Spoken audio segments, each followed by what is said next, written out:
ప్రభు అయిన యేసుక్రీస్తు అతి పరిశుద్ధమైన నామమునకు స్తోత్రం కలుగునుగాక. ఈ ప్రోగ్రామును వీక్షిస్తున్నటువంటి శ్రోతలకు మా యొక్క హృదయపూర్వక వందనములు తెలియజేస్తున్నామండి. భారతదేశం నా మాతృభూమి, భారతీయులందరూ నా సహోదరి సహోదరులు గనుక భూలోకములోను స్వర్గములోను అందరూ బాగుండాలని ఈ శుభ సందేశాన్ని తెలియజేస్తున్నాము. ఆదియందు యేసుక్రీస్తు భూమి ఆకాశములను సృజించి మానవ జాతికి అన్ని విధములుగా నివాసయోగ్యముగా ఉండునట్లు సమస్తాన్ని కలుగజేసిన తర్వాత మొదటి జంట ఆదాము హవ్వలను సృజించాడు. ఈ భూమి మీద తరతరాలుగా నివసిస్తున్న ప్రతి జాతి మనుషులు ఈ జంట నుండి పుట్టినవారే కనుక మానవుడు సహజముగా జన్మపాపి అని పరిశుద్ధ బైబిల్ గ్రంథం ప్రకటిస్తుంది. అపోస్తలుల కార్యములు 17వ అధ్యాయము 26వ వచనం, యోబు గ్రంథము 14వ అధ్యాయం 4వ వచనం చదవండి. మానవ జాతి యొక్క జన్మ కర్మ పాపములను పోగొట్టుకొని నీతిమంతులగుటకు తరతరాల నుండి జపాలు, యాగాలు, దాన ధర్మాలు చేస్తున్నారు, పుణ్యక్షేత్రాలు దర్శిస్తున్నారు. అయినను ఈ కార్యములలో ఏదీ కూడా మనిషి యొక్క జన్మ కర్మ పాపములను తీసివేసి నీతిమంతునిగా చేయలేకపోతున్నాయి. ఎందుకు అనంటే పుణ్యకార్యములు పాప కార్యములను రద్దుపరచజాలవు. తీతు పత్రిక 3వ అధ్యాయము 5వ వచనం చదవండి. ప్రతి మనిషికి 2 జీవితాలు. మొదటిది ఈ భూమి మీద ఉన్న అశాశ్వత జీవితం, ఇది మరణంతో ముగుస్తుంది. రెండవది మరణం లేని యుగయుగాల శాశ్వత జీవితం. ఈ శాశ్వత జీవితాన్ని పొందుకోవటానికి కావలసిన సిద్ధపాటు చేసుకోవటానికి ఈ ప్రస్తుత తాత్కాలిక జీవితాన్ని యేసుక్రీస్తు అనుగ్రహించాడు. మరణం అనేది ఈ అశాశ్వత జీవితానికి ముగింపు, మరొక శాశ్వత జీవితానికి ఆరంభం. మానవ జాతి ఈ శాశ్వత జీవితాన్ని యేసుక్రీస్తు వలన మాత్రమే పొందుకోగలుగుతారు. యోహాను సువార్త 14వ అధ్యాయము 2-3 వచనములు చదవండి. మనిషి మరణించిన తర్వాత నిత్యం ఉండే స్థిరమైన స్థలాలు 2 ఉన్నాయి. అవి నిత్య జీవం, నిత్య శిక్ష. నిత్య జీవం అనగా మనిషి మరణించకుండా యుగయుగాలు సంతోషముగా జీవించే స్థలం, దీనినే స్వర్గం అంటారు. నిత్య శిక్ష అనగా నిత్యం అగ్నిగంధకాలతో యుగయుగాలు మండే గుండం, దీనినే నరకం అంటారు. మనిషి యొక్క జన్మ కర్మ పాపముల వలన ఈ నరకం అనే అగ్నిగుండంలో పడవేయబడతారు అని బైబిల్ గ్రంథం తెలియజేస్తుంది. మార్కు సువార్త 9వ అధ్యాయము 43వ వచనం మరియు రోమాపత్రిక 6వ అధ్యాయము 23వ వచనం చదవండి. అయితే మరి మనిషి నరకం నుంచి తప్పించుకొని నిత్య జీవములోనికి ప్రవేశించాలంటే ఏమి చేయాలి? మానవుని జన్మ కర్మ పాపములు శుద్ధి చేయబడి నీతిమంతునిగా తీర్చబడాలి. మరి మనిషి నీతిమంతుడిగా తీర్చబడటానికి ఏ మార్గం లేదా? ఉంది.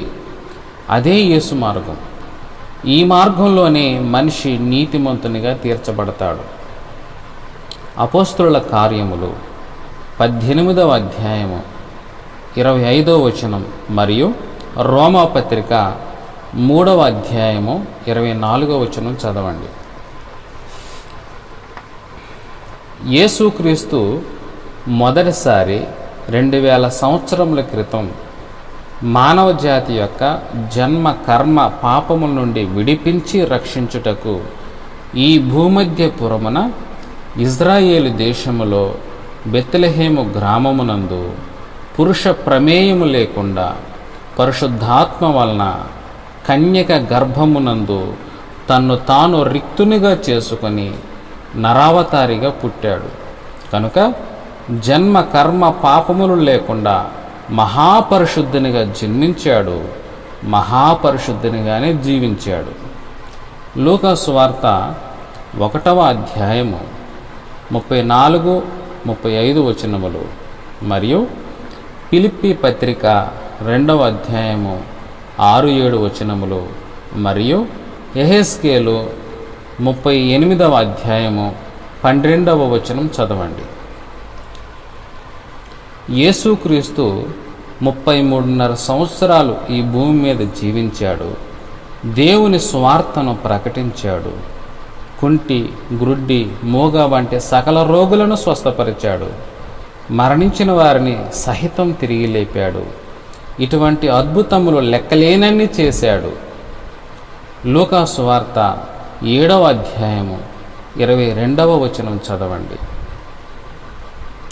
పాప క్షమాపణ కోసం రక్త ప్రోక్షణ అవసరం. రక్త ప్రోక్షణ లేకుండా పాప క్షమాపణ కలగదు గనుక ఆ పరిశుద్ధ రక్తాన్ని చిందించటానికి యేసుక్రీస్తే మనిషిగా అవతారం ఎత్తి కల్వరి శిలువలో రక్తాన్ని కార్చి మానవ జాతి యొక్క జన్మ కర్మ పాపములను శుద్ధీకరించాడు, మరణించాడు, సమాధి చేయబడ్డాడు. 3వ దినమున మృత్యువుని గెలిచి తిరిగి లేచాడు. హెబ్రీ పత్రిక 9వ అధ్యాయము 21-22 వచనములు మరియు కొరింథీయులకు రాసినటువంటి మొదటి పత్రిక 15వ అధ్యాయం 4వ వచనం చదవండి. యేసుక్రీస్తు మరలా రెండవసారి ఈ భూమి మీదికి వచ్చి మానవ జాతికి తీర్పు తీరుస్తాడు. 1000 ఏండ్లు నీతి పరిపాలన చేస్తాడు. 1000 ఏండ్లు నీతి పరిపాలన తరువాత ఇప్పుడున్న పంచభూతములను లయపరుస్తాడు. మొదటి తెసలోనికేయులకు రాసిన పత్రిక 4వ అధ్యాయము 16వ వచనం, ప్రకటన గ్రంథము 20వ అధ్యాయము 4వ వచనం చదవండి. యేసుక్రీస్తు క్రొత్త భూమిని, క్రొత్త ఆకాశమును సృజించి యుగయుగాల నిత్య జీవాన్ని ప్రారంభిస్తాడు. మరణం, దుఃఖం, వేదనలు, దొంగతనాలు, మానభంగాలు, నరహత్యలు, అన్యాయాలు, అక్రమాలు అంటివి ఇక ఉండవు. యుగయుగాలు శాంతి సమాధానాలతో ఆనందకరమైనటువంటి జీవితం ఉంటుంది. ఇదే స్వర్గం. ప్రకటన గ్రంథము 21వ అధ్యాయము 1వ వచనం నుంచి 4 వచనముల వరకు చదవండి. కాబట్టి ప్రియులారా, ప్రభువైన యేసుక్రీస్తునందు విశ్వాసముంచండి. అప్పుడు మీరును మీ ఇంటివారును జన్మ కర్మ పాపముల నుండి రక్షించబడతారు. తద్వారా మీ కుటుంబానికి క్షేమము, సంతోషము, యుగయుగాల నిత్యరాజ్యము దేవుడు అనుగ్రహిస్తాడు. అటువంటి మంచి కృప దేవుడు మీ అందరికీ అనుగ్రహించునుగాక. Amen, amen, amen. All of you thank you very much.